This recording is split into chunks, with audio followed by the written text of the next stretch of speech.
जनाब, देखें आपकी ख्वाहिश मेरे लिए एक हुक्म की तरह है। हम एक एक कदम उठाकर आगे बढ़ेंगे। मुझे ये बताओ, जब मैं जेल में था तो तब क्या हुआ? जनाब, मैंने अपना एक आदमी अदनान के पीछे लगाया हुआ है जो उसकी हर हरकत पर नजर रखता है। शाबाश, बहुत अच्छे माशाल्लाह। मेरी तरफ से तुम्हारे लिए मुबारकबाद, तारीफ, सब कुछ। और एक और खुशखबरी है आपके लिए जनाब। अदनान के सामने एक और बंदा आ गया है जिसका नाम हसन लोमड़ी है। सुनने में आया है उसने उसके ससुर यानी कि ज़ुमरद के वालिद को अगवा कर लिया था। हमें उस निकम्मे आदमी से क्या लेने देना? ऐसा मत कहें जनाब, मत कहें ऐसा। उसने अदनान को चाकू मारा है और पुलिस भी उसके पीछे पड़ी है।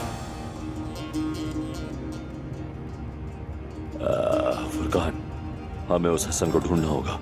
जनाब, मैंने ये काम आपके बोलने से पहले ही कर लिया है। जबरदस्त, तुम हल कर लेते हो, शाबाश। दूसरे तो पुलिस के पास दौड़ते हो, तुमने तो पहले ही बंदा ढूंढ लिया। बेहतरीन, माशाल्लाह माशाल्लाह। जैसा कहा था, कोई रहम नहीं होगा।